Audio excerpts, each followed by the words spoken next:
Welcome to Seeker Challenge Daily Reading with She the Seeker Ministries, where we equip women to sit at the feet of Jesus. We are so excited about this Seeker Challenge as we invite you to allow the Lord's Word to illuminate your heart. So right now, I invite you to open your Bibles or simply listen, and I pray that He speaks to you through His Word. Here's today's reading. Today's reading comes from Hosea chapters 1 through 7, using the New International Version. The word of the Lord that came to Hosea, son of Beeri, during the reigns of Uzziah, Jotham, Ahaz, and Hezekiah, kings of Judah, and during the reign of Jeroboam, son of Joash, king of Israel. When the Lord began to speak through Hosea, the Lord said to him, "Go, marry a promiscuous woman and have children with her, for like an adulterous wife, this land is guilty of unfaithfulness to the Lord." So he married Gomer, daughter of Diblaim, and she conceived and bore him a son. Then the Lord said to Hosea, "Call him Jezreel, because I will soon punish the house of Jehu for the massacre at Jezreel, and I will put an end to the kingdom of Israel. In that day I will break Israel's bow in the valley of Jezreel." Gomer conceived again and gave birth to a daughter. Then the Lord said to Hosea, "Call her Lo-Ruhamah, which means not loved, for I will no longer show love to Israel, that I should at all forgive them.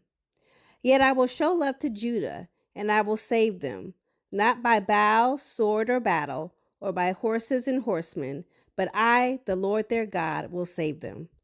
After she had weaned Lo-Ruhamah, Gomer had another son. Then the Lord said, "Call him Lo-Ammi, which means not my people, for you are not my people, and I am not your God. Yet the Israelites will be like the sand on the seashore, which cannot be measured or counted. In the place where it was said to them, 'You are not my people,' they will be called children of the living God. The people of Judah and the people of Israel will come together.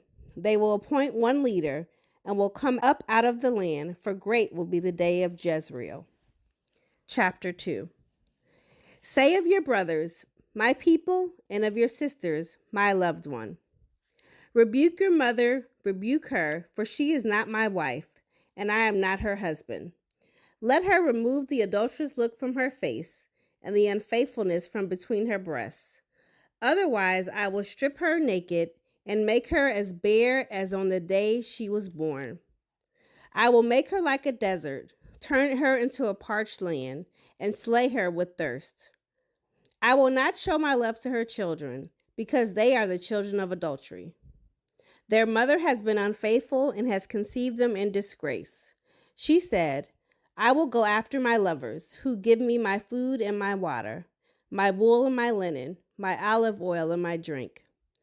Therefore I will block her path with thorn bushes. I will wall her in so that she cannot find her way. She will chase after her lovers, but not catch them. She will look for them, but not find them. Then she will say, "I will go back to my husband as at first, for then I was better off than now." She has not acknowledged that I was the one who gave her the grain, the new wine and oil, who lavished on her the silver and gold, which they used for Baal. Therefore I will take away my grain when it ripens, and my new wine when it is ready. I will take back my wool and my linen, intended to cover her naked body. So now I will expose her lewdness before the eyes of her lovers. No one will take her out of my hands. I will stop all her celebrations, her yearly festivals, her new moons, her Sabbath days, all her appointed festivals. I will ruin her vines and her fig trees, which he said were her pay from her lovers. I will make them a thicket, and wild animals will devour them.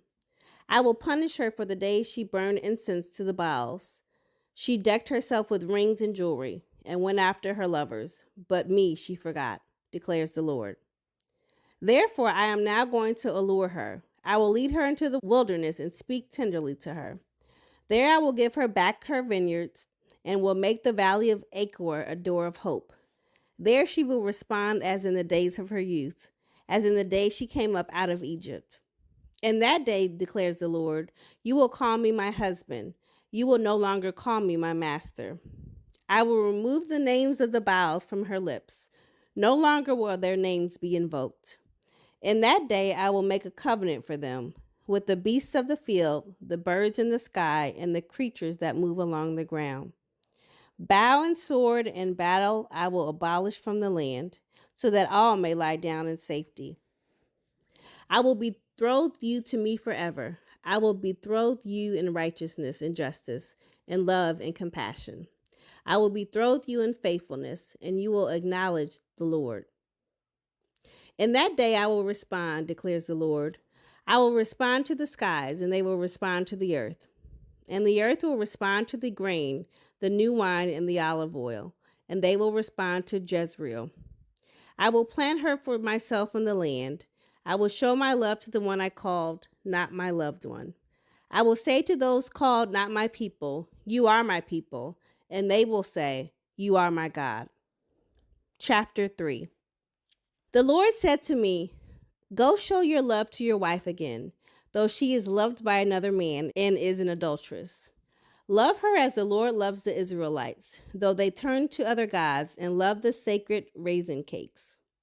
So I bought her for 15 shekels of silver and about a homer and a lethek of barley.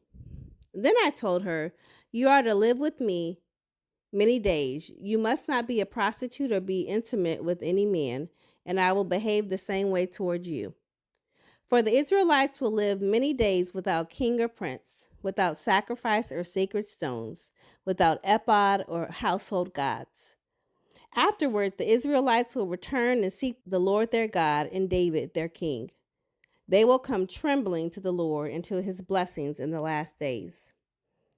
Chapter 4. Hear the word of the Lord, you Israelites, because the Lord has a charge to bring against you who live in the land. There is no faithfulness, no love, no acknowledgement of God in the land. There is only cursing, lying, and murder, stealing, and adultery. They break all bounds, and bloodshed follows bloodshed.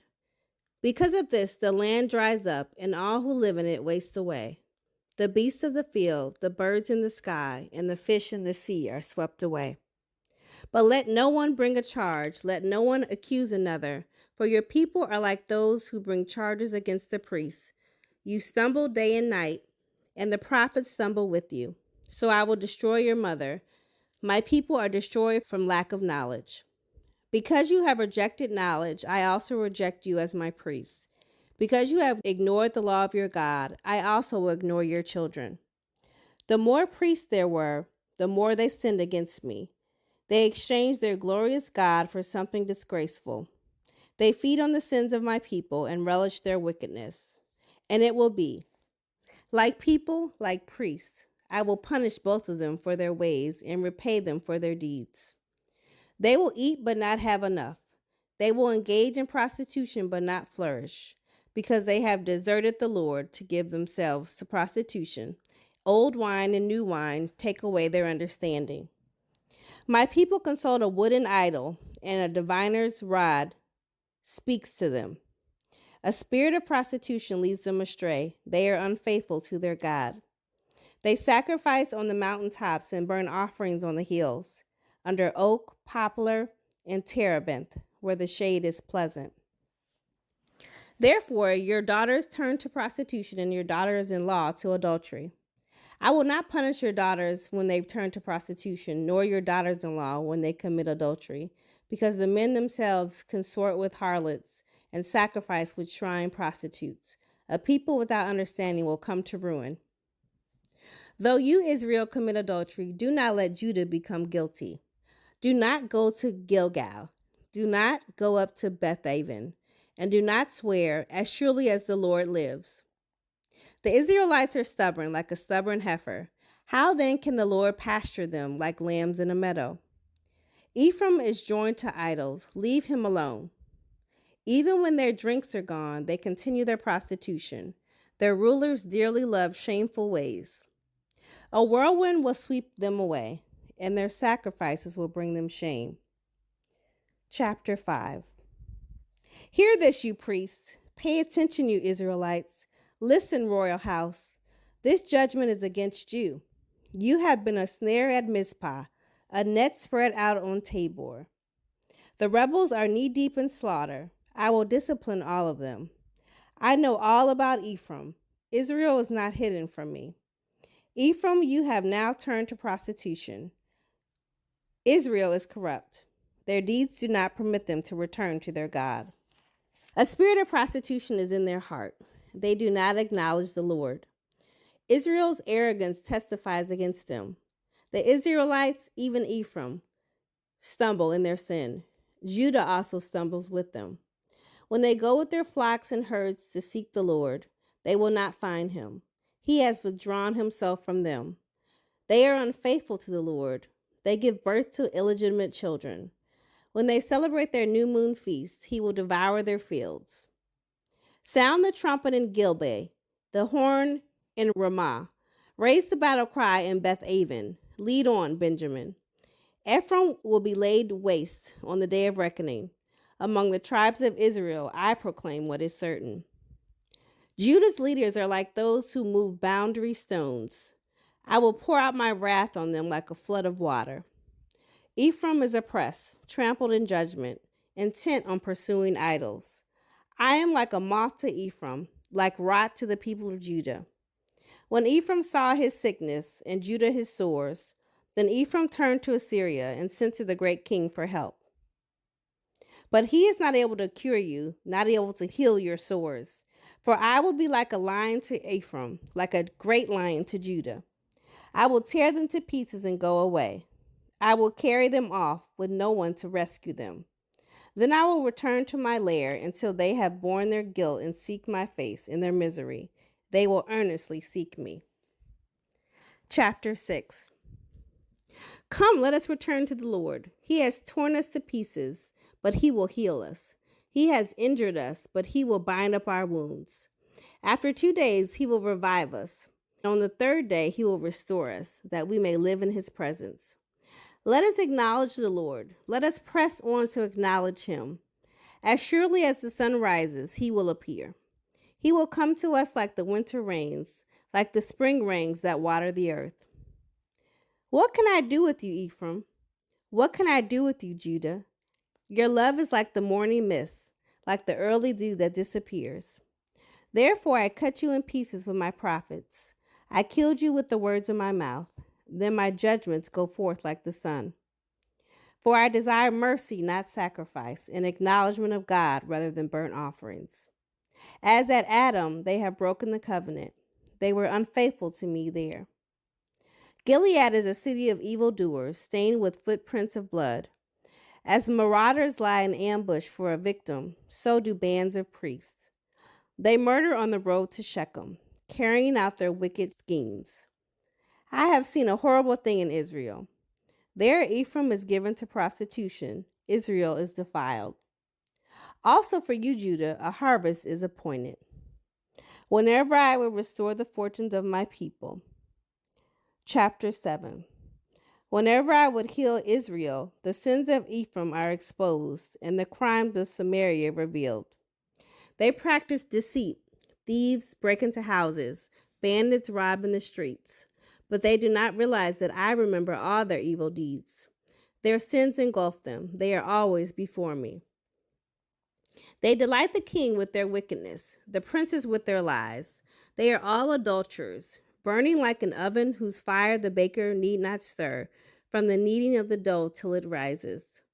On the day of the festival of our king, the princes become inflamed with wine, and he joins hands with the mockers. Their hearts are like an oven. They approach him with intrigue. Their passion smolders all night. In the morning it blazes like a flaming fire. All of them are hot as an oven. They devour their rulers. All their kings fall, and none of them calls on me. Ephraim mixes with the nations. Ephraim is a flat loaf not turned over. Foreigners sap his strength, but he does not realize it. His hair is sprinkled with gray, but he does not notice. Israel's arrogance testifies against him, but despite all this, he does not return to the Lord his God or search for him. Ephraim is like a dove, easily deceived and senseless.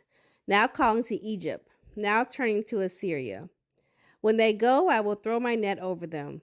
I will pull them down like the birds in the sky. When I hear them flocking together, I will catch them. Woe to them, because they have strayed from me. Destruction to them, because they have rebelled against me. I long to redeem them, but they speak about me falsely. They do not cry out to me from their hearts, but wail on their beds. They slash themselves, appealing to their gods for grain and new wine, but they turn away from me. I train them and strengthen their arms, but they plot evil against me. They do not turn to the Most High. They are like a faulty bow. Their leaders will fall by the sword because of their insolent words.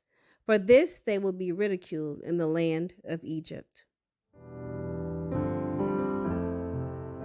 Let's reflect on these questions together as we discover what the Holy Spirit may be saying through His Word. Number 1, what words, phrases, or things stood out to you? Number 2, what did you notice about God's character, His love, or His ways? And number 3, is there something you currently believe about God, yourself, or others that needs to change based on the truth you heard?